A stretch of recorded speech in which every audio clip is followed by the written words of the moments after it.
Olá, muito boa noite. Olha que você não tirou o som. Muito boa noite. Bem-vindos à 183ª jornada de oração. Espero que estejam todos bem.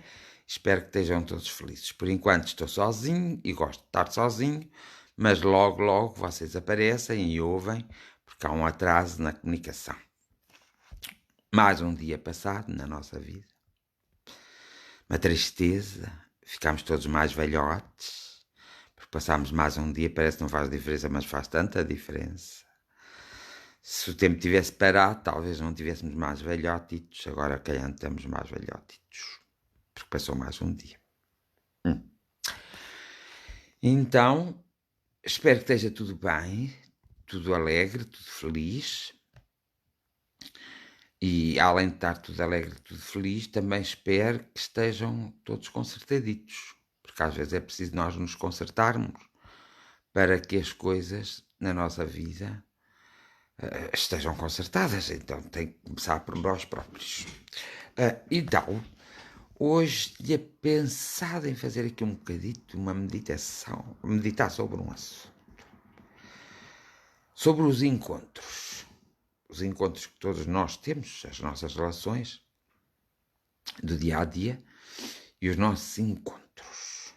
É importante nós percebermos que nenhum encontro na vida e nem ninguém se cruza na nossa vida por mero acaso, nem por coincidência. Todos se cruzamos uns com os outros com um propósito. E às vezes o propósito é tudo aquilo menos o que nós pensamos. E é preciso que precisamos de refletir corretamente qual o propósito de nós nos cruzarmos na vida uns dos outros. Mandei boas energias, Ricardo. Espero que já haja um pouco melhor. Então, o que acontece é que ninguém se cruza com ninguém por mero acaso. E muito menos nas relações. Nas relações, seja nas relações sexuais como amorosas. Não é por mero acaso que as pessoas se cruzam na vida. Há sempre um senão. Há sempre um porquê. Como não há coincidências, e muitos de vós não acreditais em coincidências, e nem no mero acaso, tem de haver uma explicação. A explicação é essa que nós, muitas vezes, até por falta de atenção, não entendemos porque é que nos cruzamos uns com os outros na própria vida. Isto num ponto de vista diferente, mas que realmente tem a ver com cada um de nós nos encontrarmos com alguém. Até, por exemplo, encontrarmos com os nossos maridos, com as nossas mulheres, com os nossos irmãos, com as nossas irmãs, com os nossos pais, com os nossos parentes todos e com os nossos amigos. Ninguém se encontra com ninguém por mero acaso. E ninguém se encontra por ninguém só porque se encontrou. Há sempre uma razão. E é nesta perspectiva a minha reflexão de hoje. A minha conversa de hoje vai ser nesta perspectiva, porque acho que é interessante. É muito interessante. Muitas vezes as pessoas cruzam o nosso caminho. Às vezes para ativarem a nossa vida. Não é de uma forma agradável que o fazem, é verdade. Convenhamos que muitas delas não é de uma forma agradável, mas é para ativar a nossa vida, tem essa função. E nós é para ativarmos também a vida deles de outra forma. Outra vez encontramos-nos para nos ajudarmos. É como que se uma espécie de débito que houvesse entre nós. Então vamos nos encontrar para equilibrar esse débito que nós temos para com aquela pessoa. Outras vezes encontramos-nos para nos amarmos. A coisa mais interessante é essa. Essa é a razão mais interessante. Nos amarmos não no aspecto físico. No aspecto de como somos seres. Seres humanos e seres espirituais. Então, é para nos amarmos. Outras vezes encontramos-nos, eu já disse, para ajudar-nos, não é? Também, para nos ajudarmos uns aos outros.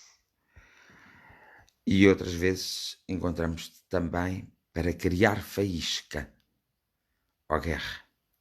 Porque às vezes nós precisamos de um abanão e a própria vida se encarrega de dar esse abanão através desses encontros. Muitas vezes nós ficamos doentes para que o médico se cruze na nossa vida. O médico, que é inteligente e que sabe tratar o paciente. Aquele médico que tem olho clínico, não é um médico qualquer. E é ele que nos vai tratar. Quando é um médico qualquer, é apenas algo que nós fomos muito descuidados, então aparece um médico qualquer, porque já parte de uma obrigação daqui. Mas também não é a primeira caso que esse médico qualquer vai atravessar a nossa vida. Também encontramos pessoas que muitas delas nos tornamos conhecidos, outros amigos, que existe uma verdadeira amizade, e outras pessoas para nos insocrinar. Isto não existe, sou eu que estou a inventar. Insocrinar. Mas já agora qual é a palavra que existe? Pronto. Para nos chatear, para nos aborrecer, para nos deitar abaixo. São aquelas pessoas, são aqueles imbecilhos que eu ontem falava. Esses são os verdadeiros imbecilhos, mas também têm a sua função. Mas cabe-nos a nós não deixar, ou seja, compreender rapidamente a função, resolvê-la, depois cabe-nos a nós perseguir o nosso caminho e não ficarmos ali paradicos. Portanto, nós ao longo da vida somos confrontados com diversos problemas, com diversas situações e com diversos seres humanos. Todos esses seres humanos têm um papel fundamental na nossa evolução espiritual, mas também na nossa evolução terrena. Então, todos eles têm a sua utilidade, como nós vamos nos cruzar pela vida de alguém, durante a nossa vida, de muitos alguém, e que também temos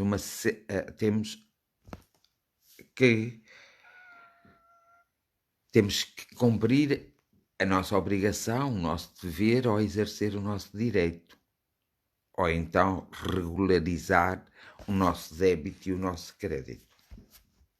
É por isso que nós todos temos sempre muito que fazer. Não conseguimos estar quietos, nem parados. Nós viemos para lutar, para aprender. E a aprendizagem vem nesses encontros. Às vezes há pessoas que pensam que cruzam o nosso caminho porque nos têm que pôr muito bem, têm que fazer tudo por nós. E às vezes somos nós que estamos a fazer tudo por eles e as pessoas nem percebem. É a coisa mais engraçada às vezes eu analisar. Azucrinar. Olha, afinal existe a palavra e chama-se azucrinar. Obrigado, Lilia Vitória. Assim é que é. Azucrinar. Então acontece que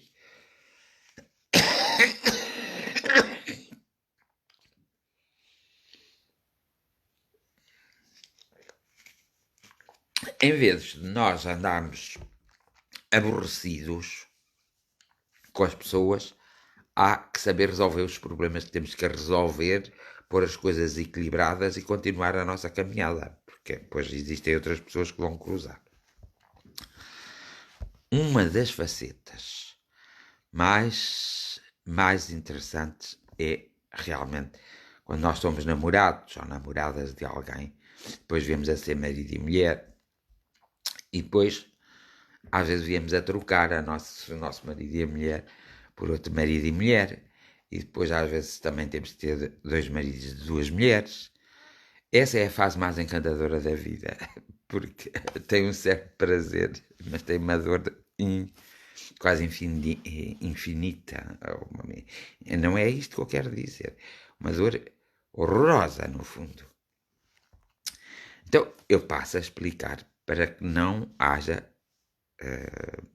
qualquer entendimento que não é para haver. Então, o que é que acontece? Acontece uma coisa muito gira como esta. Pronto. Imaginamos que nós vamos ter um filho, vai nascer, vamos ter um filho. Para já, eu tenho que me encontrar com alguém do sexo oposto para ter um filho. Também podia ser do mesmo sexo e adotávamos E era o meu filho. Mas a verdade é que eu tenho que criar um filho com alguém. Automaticamente, a coisa mais natural é eu encontrar alguém que seja compatível comigo, que também esteja disposto a criar aquele filho. Aquele, como aqueles. Então, porque cada um de nós vai ter uma função perante os filhos. Cada um de nós precisa deles para atingir um certo equilíbrio e um certo conhecimento.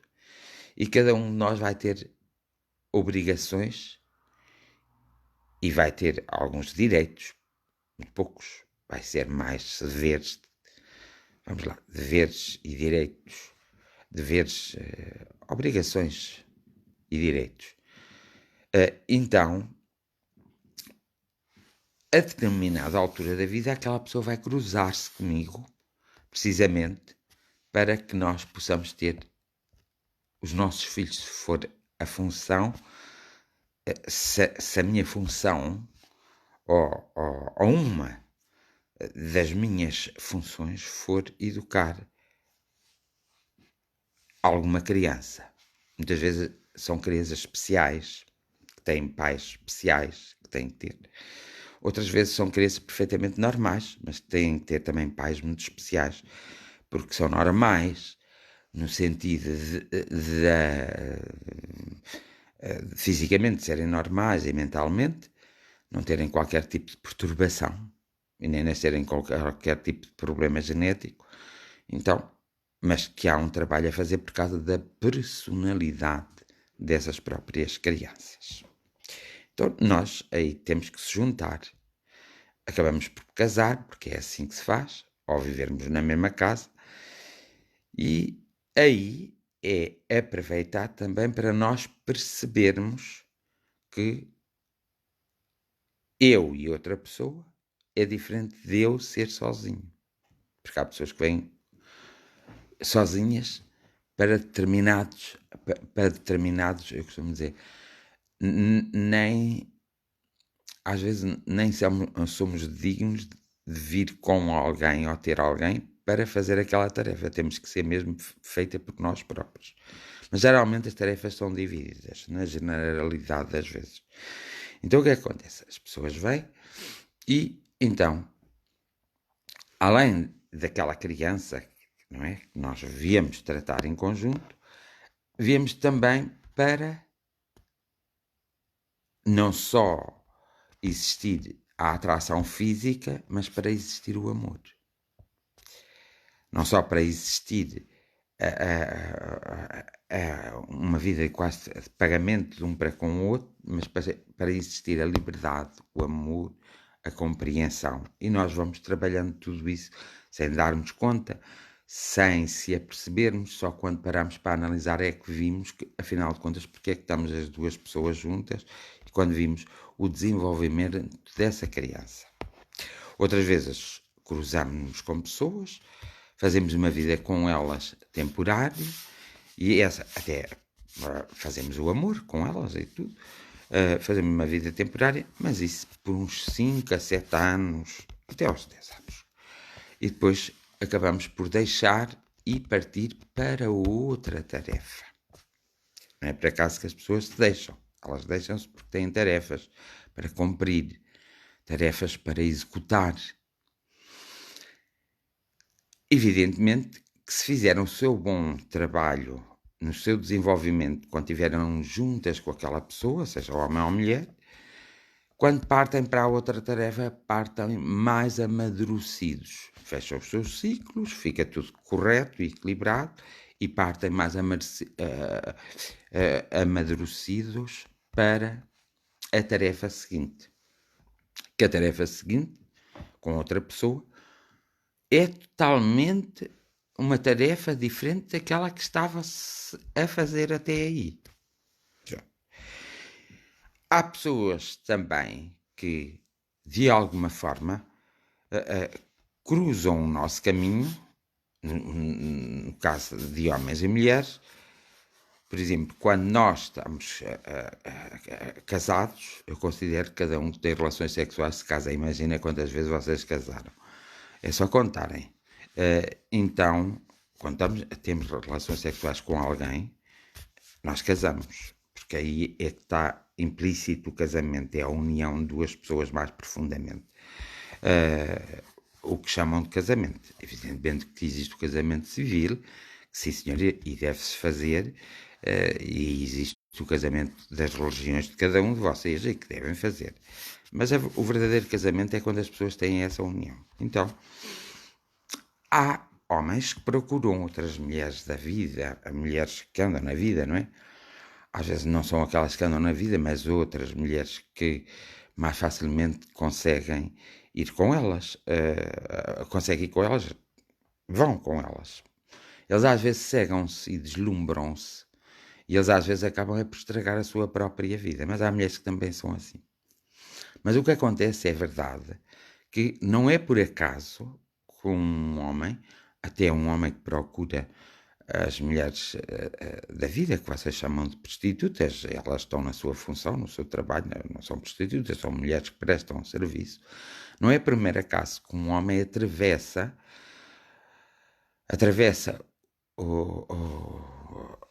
a linha da moralidade para ir ao encontro dessas mulheres. E eles não vão encontrar uma mulher por acaso, vão encontrar a mulher certa. E acaba por não ser só a relação sexual, que até é paga, muitas vezes. Acaba por não ser a questão da relação sexual. É algo que eles têm no seu inconsciente mais profundo, que têm que se cruzar naquele momento preciso e que têm que se envolver. Ao envolver, vocês repararam que eu disse que eu considero o casamento cada vez que vocês dão fazem sexo com alguém. Portanto, e eles têm que ter ali um casamento breve. E há muitas mulheres que vieram para ter muitos casamentos, principalmente todas as mulheres que são,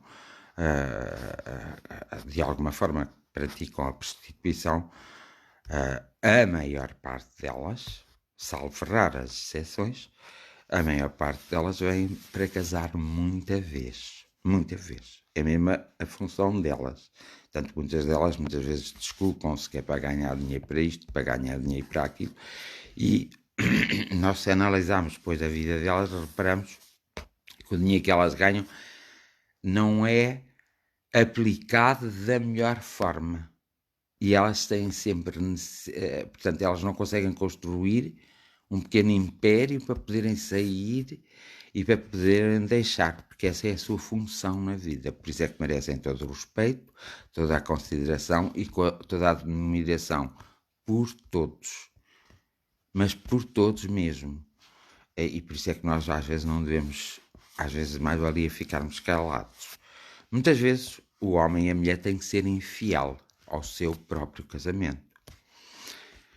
Porque tem que passar por fases que moralmente são inconvenientes, mas que na realidade existem. Mas isso acontece com o homem e com a mulher. Muitas vezes a mulher recusa-se, por educação, de não passar por essa fase e adiar.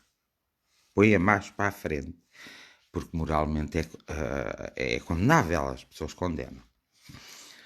Isto no princípio básico, que as pessoas muitas vezes esquecem-se que nós não estamos na Terra por acaso. E nesse princípio básico, que não estamos na Terra por acaso e que tudo pode acontecer na Terra, nós às vezes devemos ter muito cuidado ao fazer determinadas observações e ao dizer muitas vezes eu nunca faria isso. Porque no dia em que vocês dizem eu jamais faria isto, não há de passar 2 a 3 anos que vocês não estejam a fazer pior ainda. E é por isso que nós nos devemos silenciar muitas vezes em determinadas situações. Às vezes um amigo passa por nós e cruza-se na nossa vida e provoca um grande escândalo na nossa vida, um grande desequilíbrio. Mas, por trás desse desequilíbrio, a intenção é que nós possamos ultrapassar, por exemplo, alguns dos nossos medos, das nossas angústias. Porque nós não ultrapassamos tudo só por irmos ao psicólogo, ao psiquiatra ou por irmos a um sítio que nos possam orientar. Nós ultrapassamos as coisas quando realmente há um choque na nossa vida. Muitas vezes as coisas têm que acontecer muito perto de nós e connosco para nós conseguirmos pôr-nos no lugar ou para podermos perceber aquela situação. Isso é muito interessante porque isso acontece com cada um de nós. Nós apenas não fazemos a aceitação. Não fazemos a aceitação, não devemos fazer disso um baluarte, uma bandeira, mas devemos ter consciência.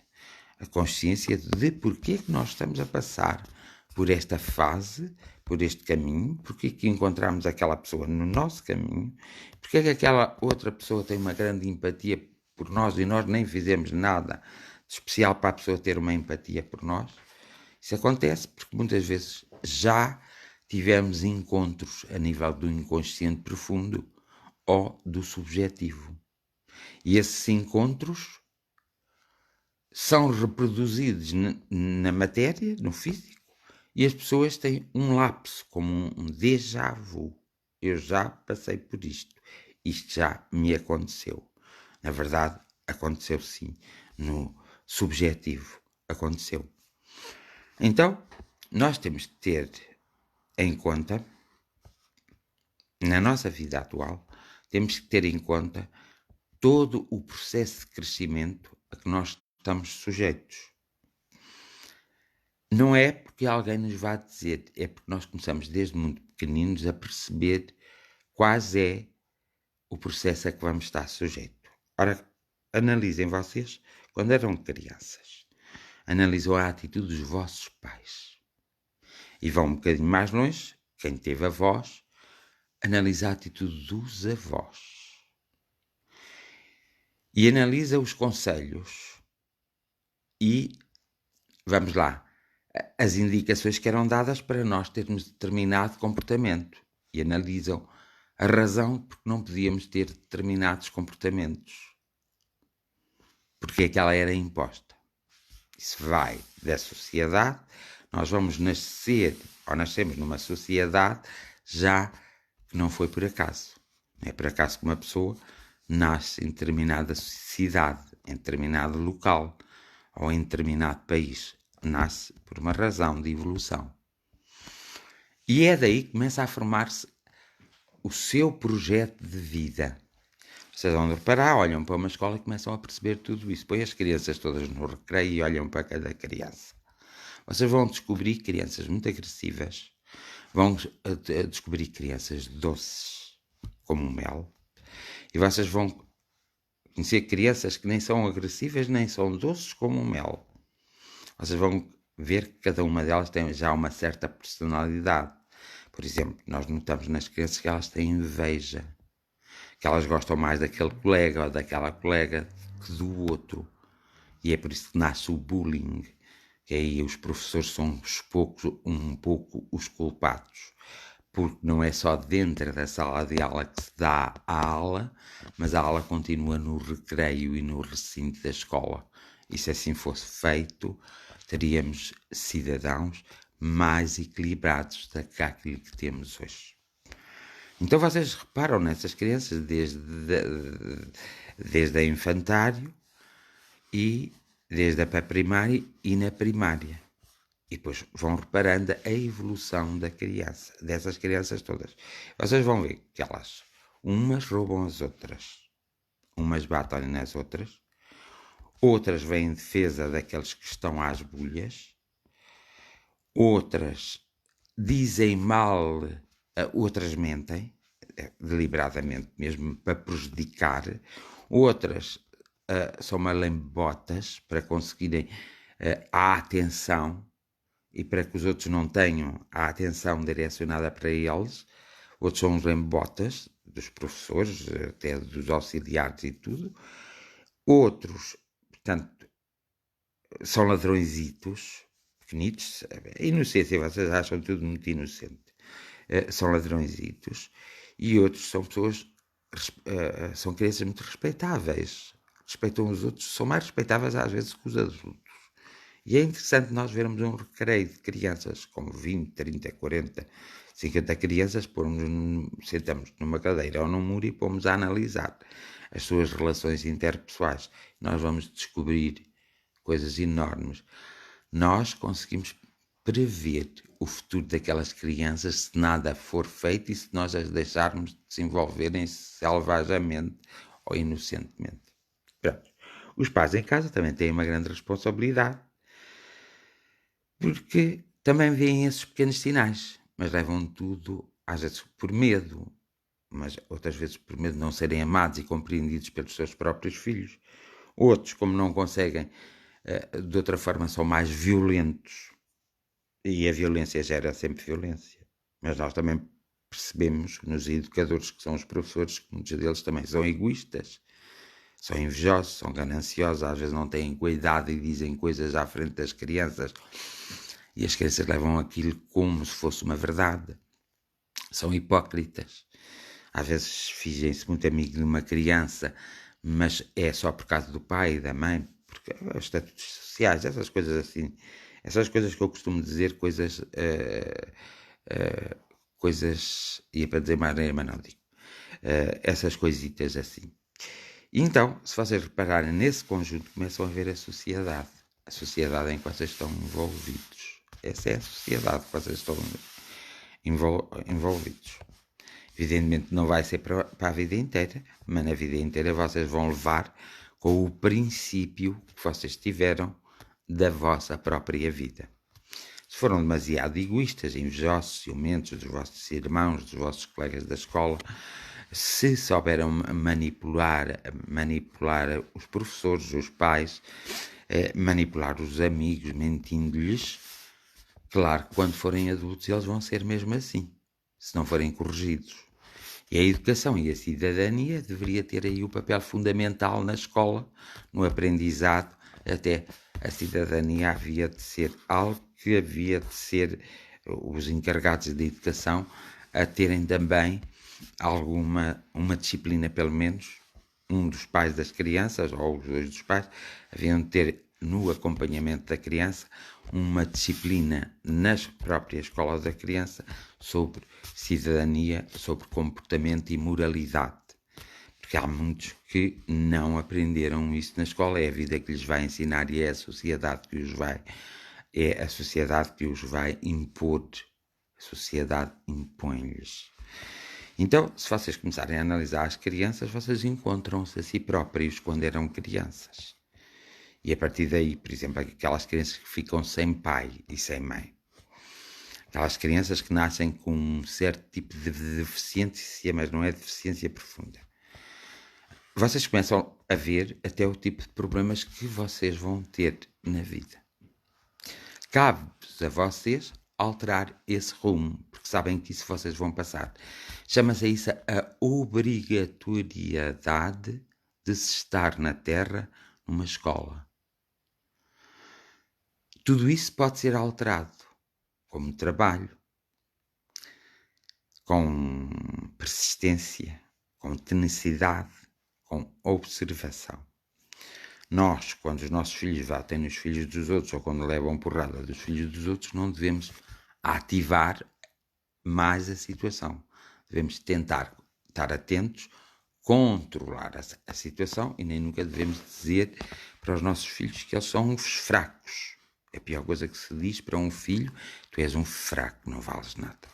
Muitos pais fizeram isso no passado e muitos pais continuam a fazer isso no presente. Porque já basta a criança em si, somos nós quando fomos crianças, ter o seu percurso pré-determinado, não está totalmente determinado, só está pré-determinado, porque se podem fazer alterações. Já basta esse peso, quanto mais o peso dos outros que estão de fora e que têm mais força física, são mais adultos, conseguem até estrefogar uma criança ou agarrar nela e abaná-la e através das palavras pôr a criança realmente em pânico, em desequilíbrio. Isso vai provocar que quando nós formos adultos seremos pessoas que entramos muitas vezes em pânico e desequilibramos-nos muitas vezes e somos propensos à depressão. A depressão é uma doença, mas não é uma doença que desenvolve de um dia para o outro. É uma doença que se vai desenvolvendo. E às vezes existem depressões profundas que não têm mais retorno. E aí todos nós somos responsáveis quando essas pessoas se cruzam no nosso caminho, porque elas não se cruzam por mero acaso. Nós é que não demos a atenção do cruzamento desse cruzamento que nós tivemos para com essas pessoas. Por isso, o melhor que temos a fazer é quando queremos ser pais, sabermos se estamos preparados para sermos pais. Quando queremos ser mães, sabermos se estamos preparados para ser mães. E depois, o que temos que fazer é, temos uma fase que podemos fazer tudo na vida, o que é engraçado. Nós também percebemos uns adolescentes assim na escola, aquelas pessoas do sexto, da pré-primária à quarta classe, analisamos um fator. Na quinta e na sexta classe, não é agora, diz-se o ciclo primário e secundário, agora é diferente na quinta e na sexta classe. Nós vimos outra fase das crianças e tudo analisando os recreios das crianças, não é? Elas dentro da sala de aula. Até porque os melhores psicólogos que existem são aqueles que fazem isso e fazem um bom trabalho e depois sabem dar as respostas. Agora, aqueles que não se dignam e só estudaram a psicologia e sabem a teoria nunca serão uns bons psicólogos para ajudar, seja lá quem for, porque nem se sabem ajudar a eles próprios. Depois analisar o sétimo, o oitavo e o sétimo e o oitavo. E depois analisar o nono e a passagem para o décimo. E depois analisarmos o décimo, o 11º e o 12º. Tudo analisado no intervalo das aulas, no recreio, na pausa. E aí nós vamos descobrindo se as crianças evoluíram ou não, se os adolescentes conseguiram ou não ultrapassar os obstáculos e com a nossa... E nós, estando sempre atentos, conseguimos ajudar, que era o que deveriam ter feito connosco. Por isso é que muitos de nós temos diversos problemas que às vezes nem sabemos de onde vêm, mas sentimos na nossa alma, no nosso coração, na nossa mente, a dor e o sofrimento.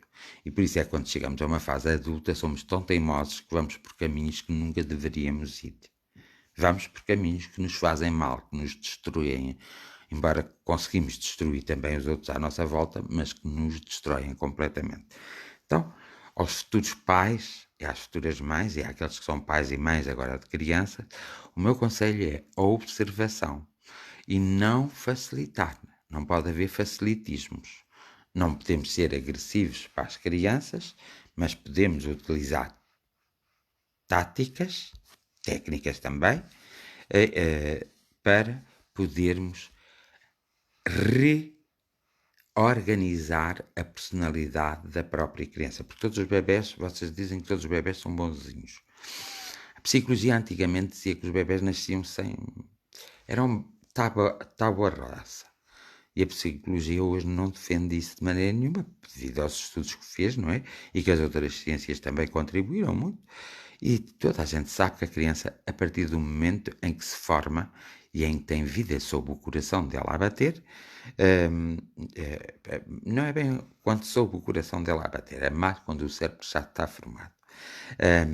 A criança tem a sua própria personalidade até na vida intrauterina, ou seja, no ventre de sua mãe. E logo ao nascer nota-se a personalidade de crianças. Vocês têm às vezes, reparam que os vossos filhos às vezes não gostam, por exemplo, do avô. A personagem da família que elas não gostam é do avô. Ou então gostam muito do avô, mas não gostam muito do pai. Ou então dão mais atenção a uma tia do que ao irmão. Vocês têm isso em casa. Então, vocês têm que começar-se a interrogar o porquê disso mesmo. Isso tem uma razão de ser. Está ali em causa a personalidade da criança que muitas vezes nós nem sequer, porque isto acontece às vezes nos primeiros meses de vida, 1, 2, 3 anos de idade, acontece aí, e outras coisas acontecerão nos 4, 5, 6 e 7, 7 e 8, 6 e 7 é a transição, depois 7 e 8 e 9, 10 começa a haver também uma transição. Então, vocês aí começam a compreender que há preferências da própria criança. Por exemplo, uma criança pequena, com meses, não gosta de estar ao colo, por exemplo, de um irmão, ou seja, de um tio.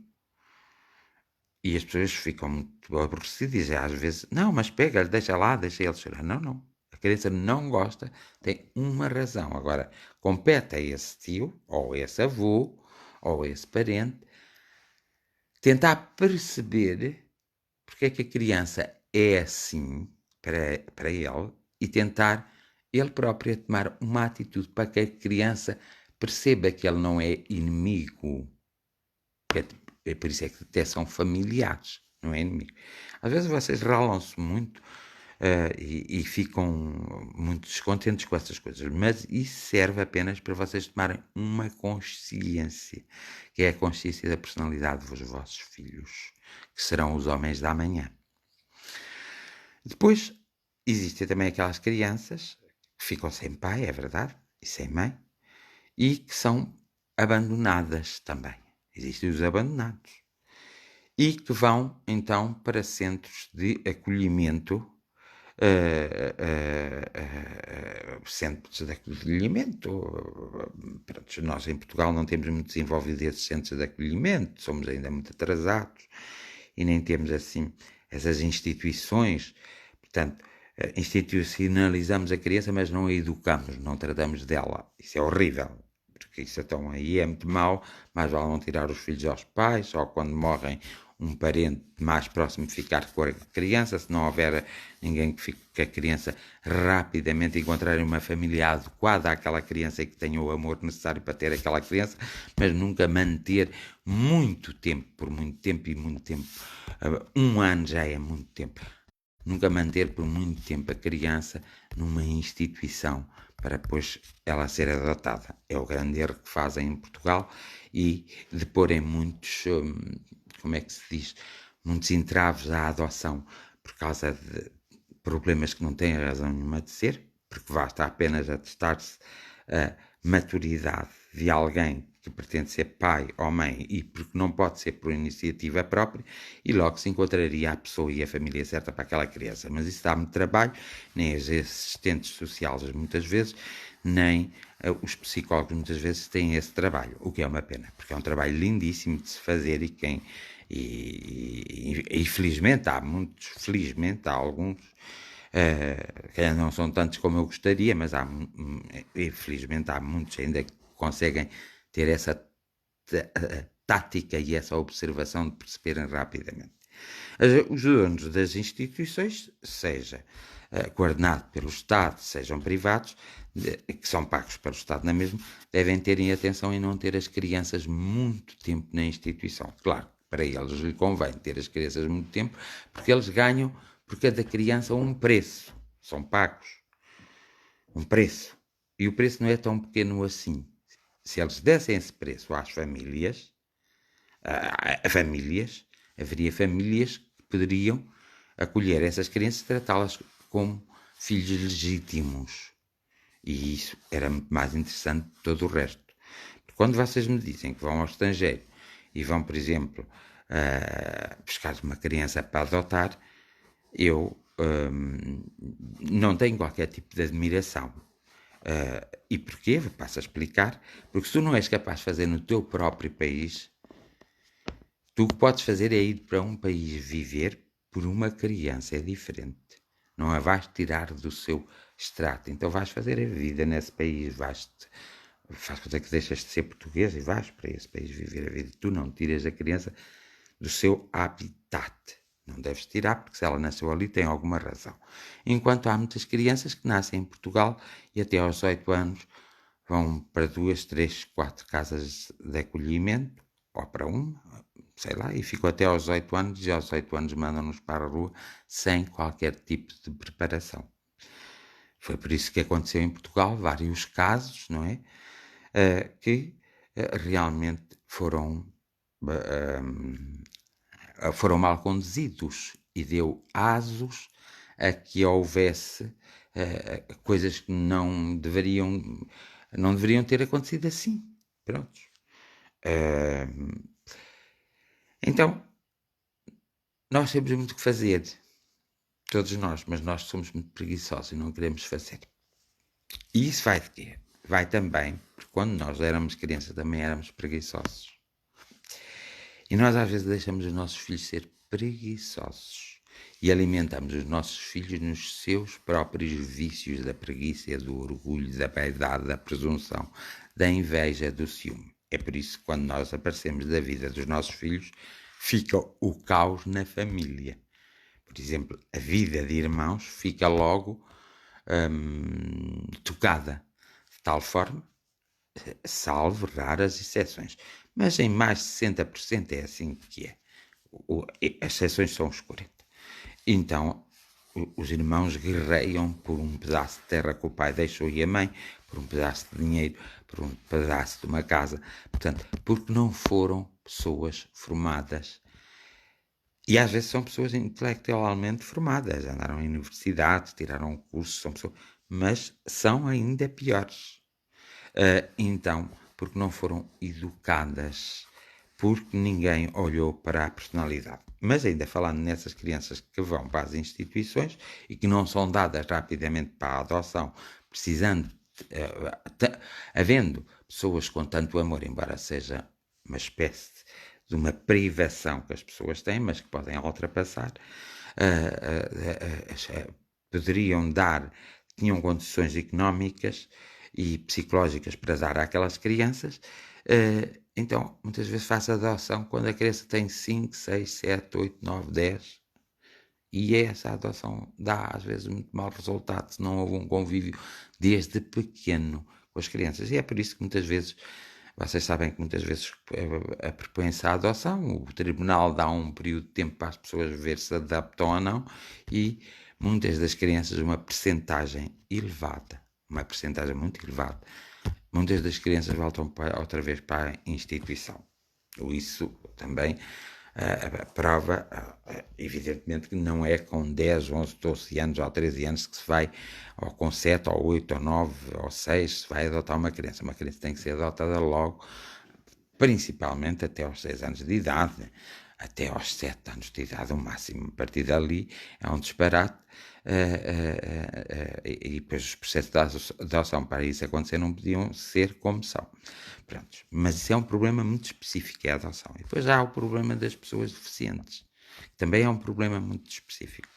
Há pais, realmente, que nasceram para, com essa função mesmo, para ter esses filhos.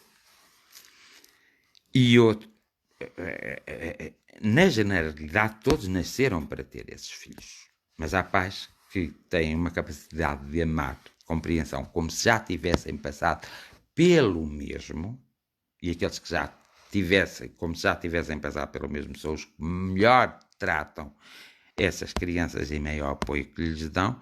Aqueles que fazem a negação desses seus filhos são aqueles que pior tratam os seus filhos. Pronto.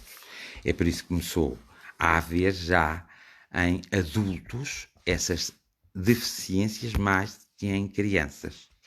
Porque a essência e a energia tudo resolve e tudo, a energia tudo resolve. O tempo tudo traz e tudo leva. E o momento certo será sempre o momento certo. Se nós estamos descuidados, o momento certo passa. E temos que esperar às vezes por outro momento certo que demora uma eternidade. Essa é a grande questão. Então, essas crianças deficientes têm, elas não nasceram e não passam na nossa vida por mero acaso. Muitas vezes nós já fomos como elas no subjetivo e então temos agora capacidades para receber no nosso seio essas crianças. Outras vezes nós somos muito orgulhosos no subjetivo, fomos muito orgulhosos, muito coisa, sempre mandámos, dispomos. Então, nós vamos ter, para nos reeducarmos, um filho assim, para conseguirmos ultrapassar esse nosso obstáculo. Não é o obstáculo do nosso filho, é o nosso. Termos a capacidade de. Mas para isso precisamos de lutar. E quando lutamos, nós podemos pedir auxílio. Então, pessoas vão cruzar a nossa vida e pessoas inesperadas vão a cruzar a nossa vida para nos auxiliar nessa tarefa. Estou a falar em muitas tarefas, depois vocês confundem isto tudo, mas depois vocês voltam a ver isto tudo calmamente e vocês vão perceber onde eu quero chegar. Onde eu quero chegar, ou onde a realidade é, na verdade, uma grande percentagem verdade, chega. Então, nós vimos homens como Hitler, que vieram para destruir o mundo, como Stalin, que vieram para destruir o mundo. Este foi o que me lembrou agora, não é? Como homens muito bons, não sei, o Hitler e Stalin, porque são duas figuras que vieram para destruir, mas depois provocaram a evolução, por exemplo, tecnológica, a evolução a nível de doenças, a evolução de conhecimentos, provocaram uma série de coisas. Não foi tudo mau, foi mau. Foram eles julgarem Deus ou deusas, e xingarem. Não é assim que se diz a palavra. E dizimarem, como quem dizima os animais, ou quem vai caçar os animais, matá-los, destruí-los. Esse facto é bastante doloroso, mas nós temos hoje a viver um facto muito mais doloroso. É que temos um inimigo, entre aspas, temos um inimigo que nos pode atacar a qualquer momento e fazer com que nós terminamos o nosso percurso de vida aqui, neste momento e agora.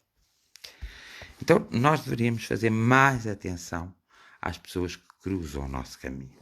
Porque há pessoas que nós desprezamos, e aquelas que nós desprezamos muitas vezes são aquelas que mais nos amam, mais nos acarinham e mais nos ajudam. E às vezes há aquelas pessoas que passam por nós, que são muito afáveis, muito amáveis e muito preocupadas. E são aquelas que conseguem derrubar o pilar, derrubar um dos pilares da nossa vida. E nós ficamos em sofrimento quase até ao fim da vida. O que é de grande dor, de grande sofrimento e de grande tristeza. Então, nós devemos ter em atenção as pessoas que cruzam os nossos caminhos. Quando nós vamos às finanças pagar as nossas contas, devemos ter em atenção qual o funcionário que se vai cruzar. Uma das coisas que devemos ter em atenção é nunca atiçar uma discussão. Pôr o seu ponto de vista calmamente, serenamente, mostrar a sua indignação sem levantar a voz, um olhar assertivo é excelente para resolver qualquer tipo de problema. Mas vocês não, às vezes estão muito cansados da vida, eu entendo, e cansados de trabalhar e chegam lá, mas eu do lado de dentro também, não é? E é aí que há a tal falta, porque vão encontrar-se duas pessoas que não são delicadas, não são educadas, e pronto, como eu li na oração de ontem, do perdão, são aquelas pessoas que nos tiram do sério e fazem-nos dizer e ter atitudes que nós não quereríamos nunca ter. Pronto.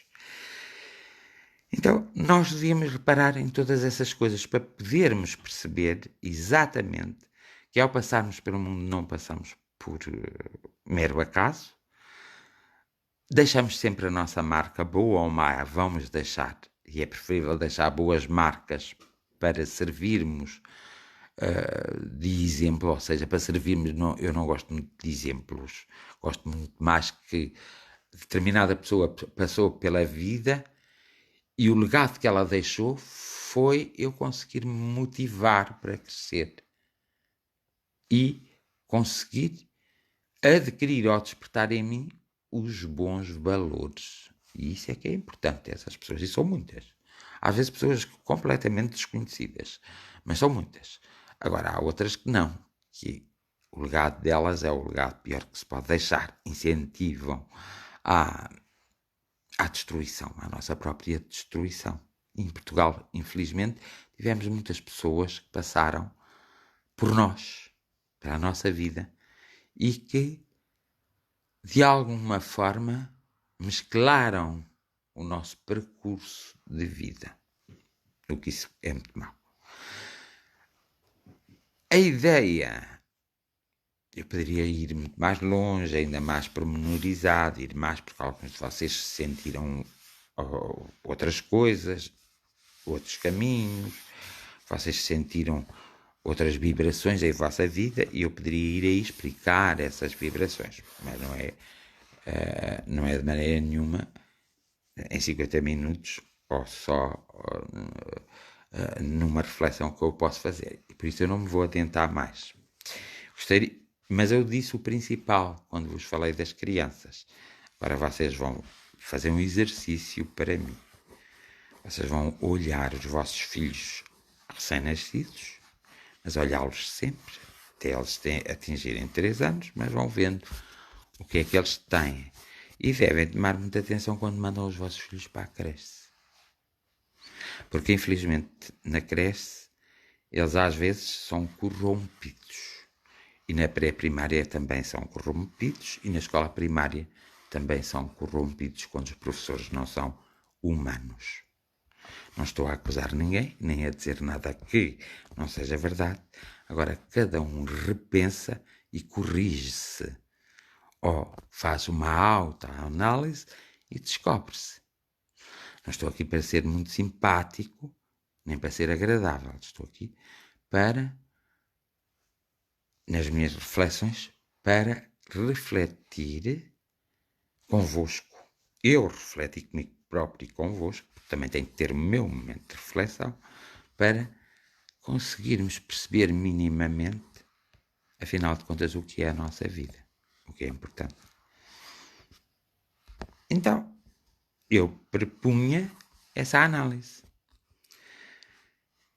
Os avós que puderem ficar com as crianças, porque já são avós, já têm os seus filhos criados, e os seus netos são os segundos filhos, sem tirar a autoridade aos pais, e poderiam ajudar os pais na primeira infância. Já que os pais, muitas vezes, têm que trabalhar os dois, e às vezes um deles até tem que ter 2 empregos, para conseguirmos sobreviver ou viver mais ou menos. Evidentemente, existem pessoas que ganham muito mais e são capazes de pagar 500 euros por uma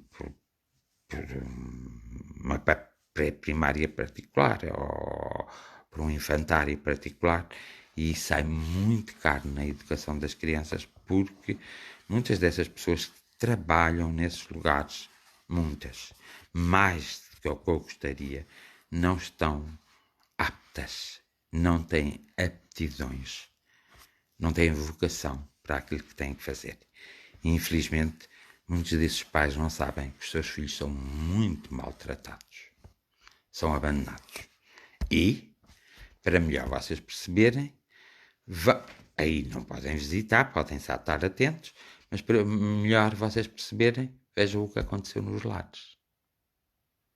Vocês têm que se lembrar que a terceira idade é novamente uma infância, que é quando as pessoas idosas mesmo estão, ou mais maduras, como quiseram chamar, têm diversas dificuldades que têm que ser colmatadas e têm que ser auxiliadas. E como vocês não têm capacidade para o fazer como filhos, metem-nas num lar a pagar bom dinheiro.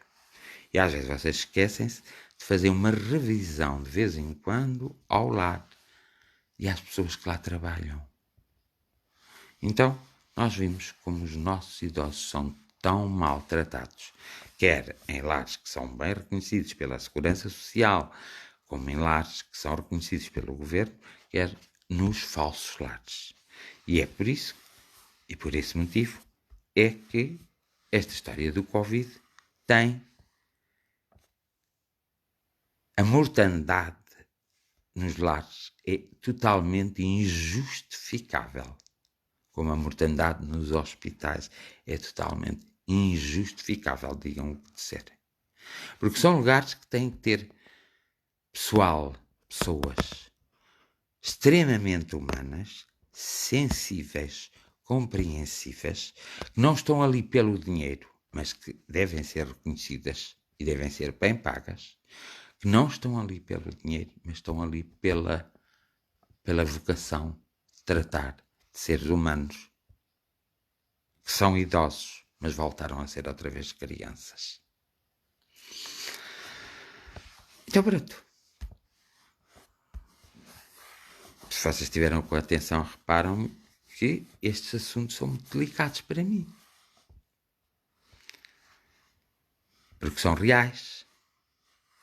Porque muitos deles eu até localizo-os e porque muitos deles eu até vivencio. Tanto que eu tive sempre aqui a fazer um desenho de HP, que é o computador que trabalha mal, mas que está aqui por baixo do telemóvel. Tive sempre a fazer o desenho, não era capaz de falar sem fazer esse desenho. Por isso, hoje fico por aqui na minha meditação, na minha reflexão. Se quiserem aproveitar alguma coisa, aproveitem. Se não quiserem, não aproveitem. Mas lembrem-se sempre que tudo o que eu vos disse hoje, a realidade, os factos, são em muito maior número do que muitos de vocês têm consciência. Mas em muito maior número. Mas não digo. Vou fazer então agora a jornada de oração, que é para isso que aqui estamos. O resto é mais para eu me sentir acompanhado, porque me sinto sozinho e gosto que vocês me acompanhem. E vamos fazer a jornada de oração, que é aqui temos para que os nossos caríssimos irmãos e bondosos irmãos, hoje não vou chamar a minha amiga, vou eu fazer mesmo, porque eu acho que chamei, não sei se algum de vocês se lembra, chamei 3 vezes esta semana, não foi? Chamei 3 vezes esta semana a minha amiga, não foi? Portanto, 33639, portanto, chama-se. Então, eu vou fazer a minha oração. Vou fazer a minha oração para dar depois por terminado. Eu sei que o tema da reflexão pode não ter muito interesse para vocês, mas eu apenas o fiz porque alguém o pediu para eu fazer, nada mais. Agora vamos então despir-me e vestir uma nova roupagem mental. Vamos assim tomar relaxar. Relaxar não, porque eu não sou porco, pá. Descontrair.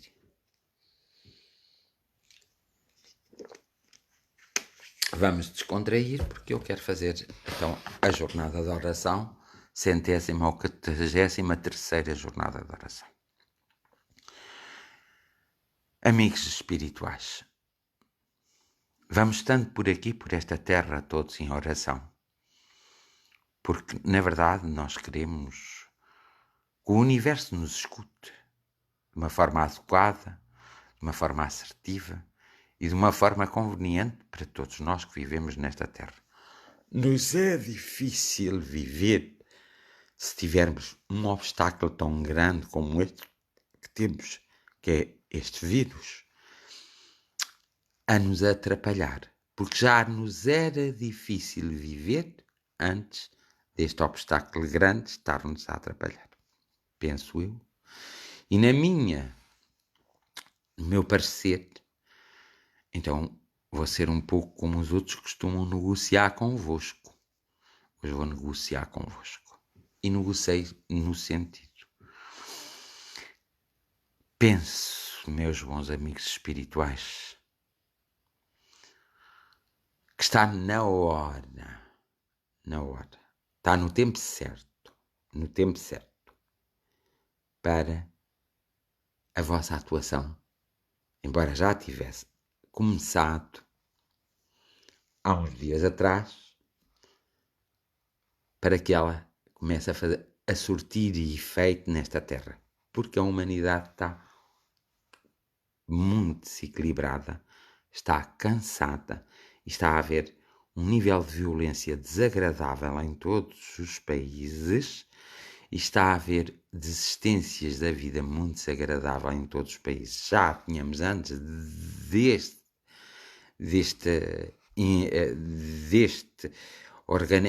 que nem é um organismo, deste elemento nocivo, agora muito mais. E isso me preocupa, então eu digo me preocupa. E é por isso que hoje vos peço, não é bem um pedido, eu hoje vos digo, estou preocupado e que esta preocupação não se desvaneça em mim, mas desvaneça-se na humanidade através de uma solução adequada para todos conseguirem resolver os seus próprios problemas e para que o problema do elemento seja resolvido muito rapidamente. Evidentemente que houve alguns homens e mulheres que criaram, através do estudo, um antídoto para resolver a situação. Mas há alguns antídotos que realmente vão fazer mais mal do que bem e por isso nós precisamos todos individualmente sermos iluminados através da nossa intuição, da forma como devemos fazer e se devemos ou não usar o que está sendo posto a circular para nós usarmos.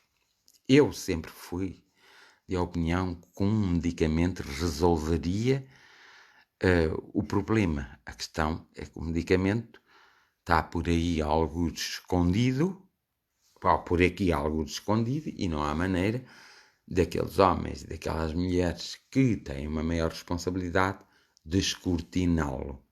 E, portanto, vão por uma parte que economicamente lhes dará muito mais dinheiro, porque a outra lhes daria muito menos dinheiro. Então, hoje, só vos pedia, porque combinámos até todos que hoje cada um pedia por si, por si não, cada um na sua oração individual argumentaria por si próprio.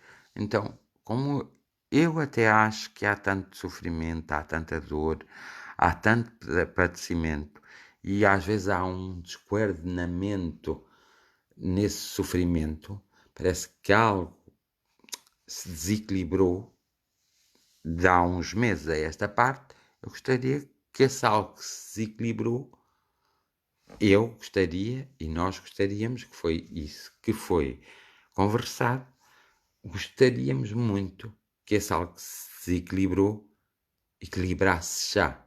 Porque esse algo que se desequilibrou já não vem da parte dos humanos.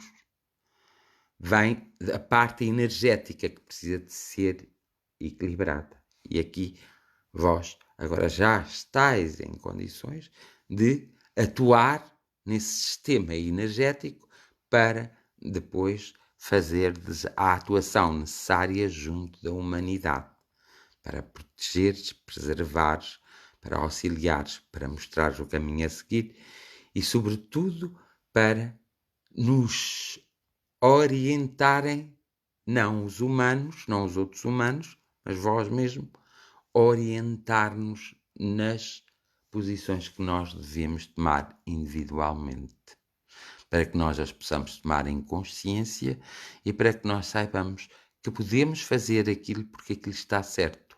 Podemos tomar aquilo porque aquilo está certo. E isso é muito importante, porque se nós tomamos uma coisa que existe uma dúvida dentro de nós, ou no nosso interior, evidentemente que essa coisa terá sempre um efeito nefasto e não um efeito benéfico, e o que pretendemos é que seja um efeito benéfico para a humanidade. E é por isso que exponho, eu não peço nem nada, eu faço apenas uma exposição. Urgentemente, é necessário essa intervenção que há tanto aguardávamos e que milhões de seres humanos também têm feito alguma coisa para que isso esteja a acontecer. Mas precisamos de mais na materialidade em cada homem, cada mulher e cada criança.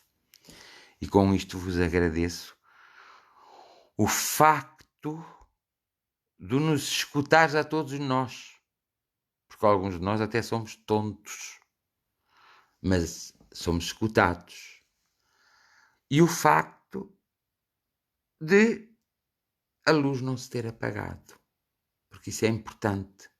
Porque se a luz já se mantém acesa assim, há algum tempo a esta parte, é um sinal evidente de que já não há limitações para a intervenção.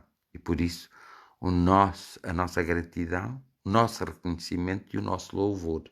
E aí vou-me comportar um pouco mais como se estivesse numa religião.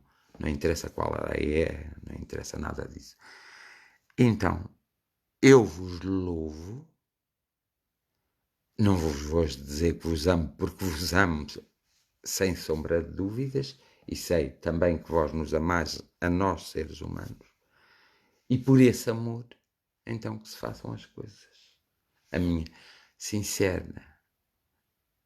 mais sincera e verdadeira gratidão, e junto-me ao mesmo tempo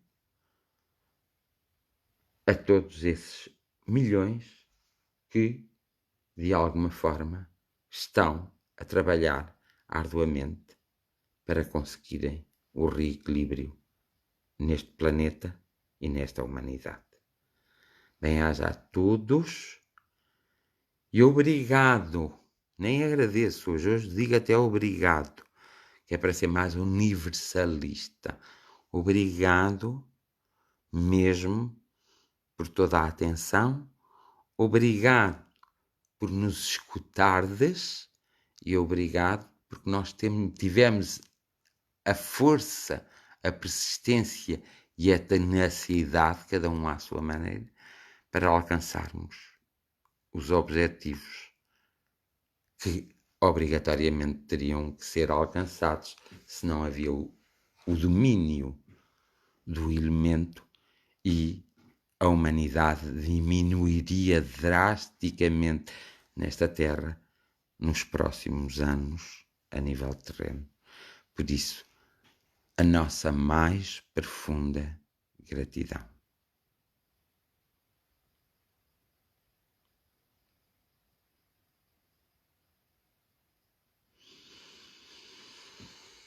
Olha, eu estava a olhar para o outro lado porque estava concentrado. E pronto, dou por terminada esta jornada de oração, 100ª ou 83ª jornada de oração. Também vos agradecendo a vós por estardes comigo e por estarmos uns com os outros e por todos os dias nós sabermos o que temos que fazer, orar, compreender e amar. E viver. Viver com dignidade, com respeito, com alegria e descobrindo-se a si próprio. É o meu desejo para vocês neste dia. E, portanto, não sei se amanhã faço a jornada de oração, porque acho que vou fazer muito mais tarde. Ainda não tenho a certeza, tem que haver aí umas conversas. Portanto, amanhã não sei se estarei convosco assim diretamente, só se for indiretamente. Mesmo indiretamente não sei. No sábado não estarei e voltarei no domingo. Amanhã fica em dúvida, mas eu depois mando publicar alguma coisa que todos saberão. Está bem? Bah, um beijo enorme, um abraço enorme e a minha gratidão para convosco. Então, em princípio, até amanhã com dúvidas. Se não, até domingo, com certezas.